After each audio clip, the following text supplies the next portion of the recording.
배출권 거래제를 설명드리려면 기후변화와 기후변화 협약부터 말씀을 드려야 합니다. 지금 기상이변으로 여러 가지 일들을 우리가 기상재해로 겪고 있는데요. 이런 것들이 기후변화 때문에 발생한다고 보통 이야기를 하고 있습니다. 이러한 기후변화를 막기 위해서 유엔에서 주관을 해서 전 세계 거의 모든 나라들이 참여하는 기후변화 협약이라고 하는 것들을 만들었습니다. 이렇게 기후변화를 완화시키기 위해서 노력을 하고 있고요. 1994년에 기후변화 협약을 만들었고 1997년에 일본의 교토에서 교토의정서라고 하는 것들을 만들었습니다.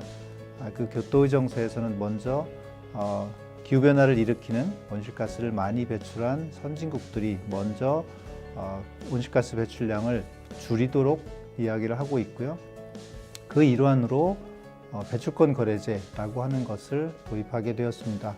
온실가스 배출량을 줄이려면 배출을 많이 하는 곳에서부터 배출을 적게 하도록 해야 하는데요. 특히 그 화석연료를 많이 사용하는 곳에서 배출량을 제한해야 합니다.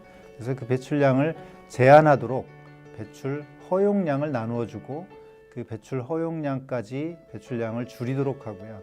더 많이 줄이는 업체들은 그 배출량을 다른 기업에 팔 수도 있고, 배출을 많이 한 기업들은 배출권을 다른 기업으로부터 사서 자기가 충분히 배출 허용량을 맞출 수 있도록 하는, 즉 시장 거래를 통해서 배출량을 줄이도록 하는 그런 제도를 배출권 거래제라고 부르고, 그런 제한적인 조치로 배출권 거래제를 도입하게 된 것입니다. 쓰레기 종량제와 거의 같은 개념이라고 할 수 있습니다. 그런데 쓰레기 종량제는 자기가 봉투를 계속 샀을 수 있죠. 20리터짜리를 5개 쓸 수도 있고 10개 쓸 수도 있고. 그런데 정부에서 한 달에 20리터짜리 쓰레기 봉투를 5개만 쓰세요 라고 정해주면, 그러면 이제 적게 쓰는 사람은 봉투를 다른 사람한테 팔아도 되고, 많이 쓰는 사람은 다른 집에서 봉투를 사다가 쓰레기를 버려야 하죠. 배출권 거래제와 거의 동일한 겁니다. 다만 매달 쓸 수 있는 쓰레기 봉투를 몇 장만 쓰라 이렇게 제한해 주는 것, 그걸 배출권 거래제라고 할 수 있죠.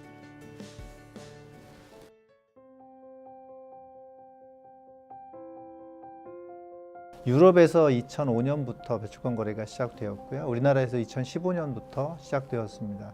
전 세계적으로 보면 유럽 시장이 가장 크고요. EU 회원국들이 모두 참여하고 있는 만큼 가장 크고, 그 다음 현재 가장 활발하게 굴러가는 배출권 거래 시장은 우리나라 시장이라고 할 수 있습니다.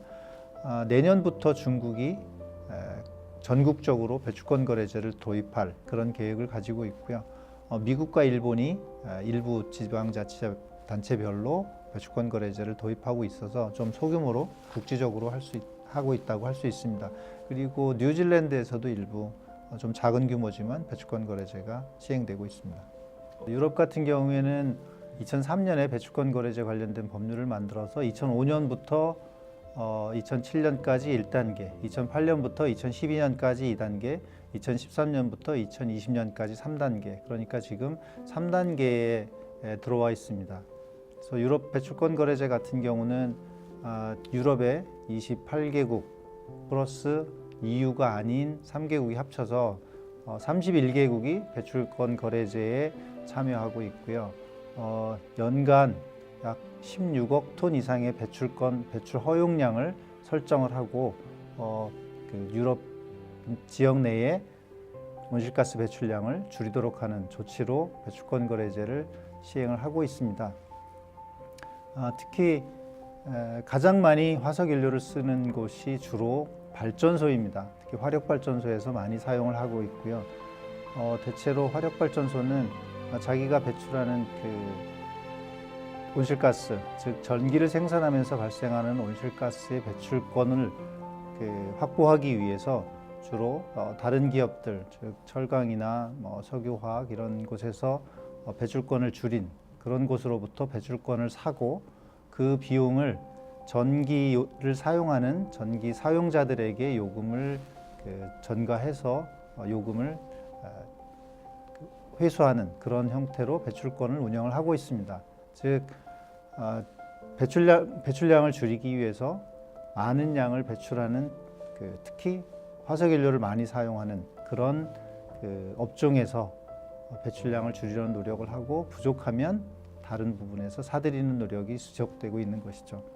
우리나라 같은 경우에는 우리나라 총 배출량이 온실가스 배출량이 7억 톤이 조금 안 되는 수준인데 연간 약 5억 5천만 톤 정도의 배출 허용량을 배출권 거래제에서 배출할 수 있도록 제한을 하고 있고요.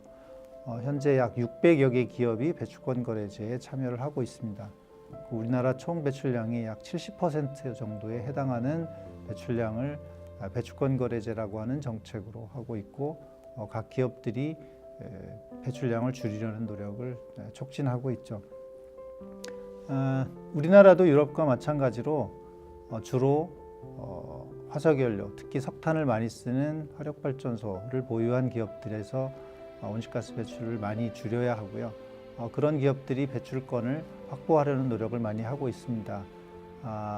어떤 회사는 자기 회사 총 배출량의 약 4분의 1 내지 5분의 1 정도에 해당하는 그런 양을 배출권 거래제로부터 배출량을 구입을 해서 배출 총 허용량을 맞추는 그런 노력을 하고 있고요.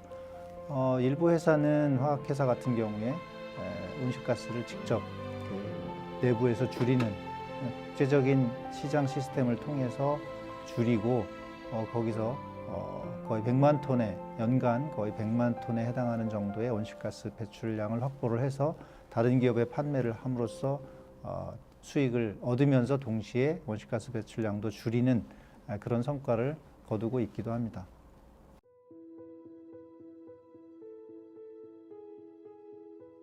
배출권 거래제는 온실가스 배출량을 줄이는데 가장 직접적인 효과가 있다고 생각을 합니다. 왜냐하면 다른 우리가 여러 가지 정책을 통해서 온실가스 배출량을 줄일 수 있습니다. 예를 들자면 화석연료의 가격을 매우 높이면 비싸니까 덜 쓰게 되겠죠. 하지만 그럼에도 불구하고 화석연료를 쓰는 사람들도 있을 것이고요. 비싼 비용을 내면서 그런 경우에는 비록 가격이 올라가도 온실가스 배출량은 줄어들지 않을 겁니다. 하지만 배출권 거래제는 배출할 수 있는 배출 총량, 허용량을 정해주기 때문에 아주 직접적으로 온실가스의 양을 직접 다루는 그런 정책이라고 할 수 있습니다. 따라서 사회적으로 들어가는 비용은 일단 간접적으로 계산되겠지만 배출 총량을 제한하거나 배출 총량을 정리하는 정책으로는 가장 직접적인 효과를 나타내는 정책이다, 이렇게 말씀드릴 수 있습니다. 배출권 거래제는 기본적으로 온실가스 배출 총량을 줄이기 위한 제도입니다. 즉 배출 허용량을 점점점 연차적으로 줄여나가는 것이 배출권 거래제의 목표고요. 연차적으로 계속 배출 허용량을 줄이다 보면 언젠가는 배출량이 아주 없는, 그렇죠? 그런 사회가 될 겁니다. 즉 그때가 되면 배출권 거래제가 필요 없어지는 거죠. 그러니까 그 사이에 배출을 많이 하는 그런 기업이나 이런 곳의 경영자들은 배출을 적게 하도록 신기술을 채용하거나 사거나 하는 일들을 반복하는데 결국 배출권 거래제는 최종적으로 지구의 기후변화를 줄이기 위해서 스스로 배출권 거래제 자체는 소멸될 때까지 지속되는 것을 목표로 하는 그런 제도라고 말씀드릴 수 있습니다.